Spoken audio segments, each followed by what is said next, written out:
Alors, carrière en 1 minute, attention, top chronomètre. Je crois qu'à 18 ans, on ne sait jamais vraiment ce qu'on veut faire. Moi, j'étais complètement déboussolé. Je venais de perdre un pote, j'avais aucune idée.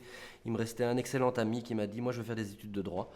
J'ai dit: bah, si toi tu y vas, je te suis. Donc, j'étais parti pour des études de droit, comme Marcello Mastroianni, comme Laurel et Hardy, comme Kafka, comme tous les plus grands.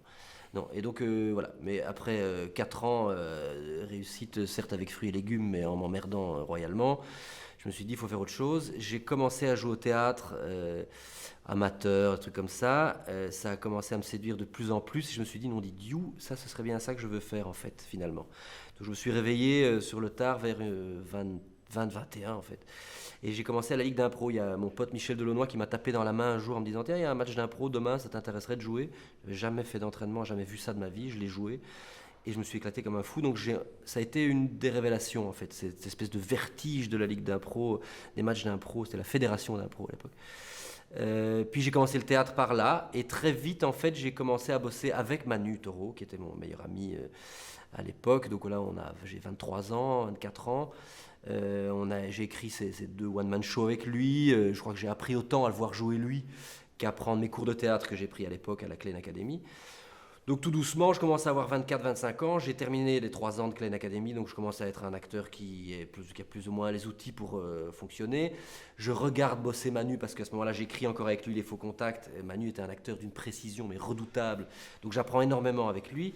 Et puis je crois qu'on apprend le plus sur le tas, en fait. J'ai fait Mauvais genre assez vite, qui était mon premier film. Là, on est en 2000 avec Francis Giraud, qui a un vrai rôle, avec Richard Boringer qui me prend sous son aile. Où c'est très important, je crois, le premier film cinéma qu'on fait, c'est vraiment très important parce que voilà, ça compte et ça peut gâcher une carrière si c'est pas le bon, quoi. C'est comme un dépucelage, quoi. Là, Boringer est merveilleux. Il y a Robinson Stevenin qui est nommé au César pour le rôle en face de moi, etc. Donc il y a une espèce de buzz autour de ce film. Je commence à avoir un agent à Paris là-dessus. Puis je découvre qu'il y a moyen de rire à Paris aussi parce que je suis très frileux au départ. Je suis très belge, moi, en fait. Donc découvrir qu'il y a des imbéciles à Paris, ça me fait plaisir aussi. Il y a la série Hard qui commence à me révéler comme cocasse à Paris. Je découvre Cathy Vernet, qui est une réalisatrice fantastique. Je dois dépasser la minute, mais je vous emmerde, je continue. Je fais Seconde Chance dans un registre complètement différent, qui est beaucoup plus gentil, mais une série quotidienne où on fait 160 épisodes, on tourne tous les jours pendant 1 an et demi. Donc ça m'apprend énormément, parce que c'est un vrai laboratoire où tu apprends à avoir 3 caméras tout le temps, à un rythme de fou. C'est génial pour ça. Après, je fais quelques téléfilms, voilà. Je commence à faire 2, 3 autres films où j'ai des petites apparitions, mais des vrais films que j'aime bien, où ça commence à rire. Et puis, j'espère que ce film-ci serait en fait le premier film où on me confie un vrai premier rôle qui correspond à ce pourquoi j'ai envie de faire ce métier.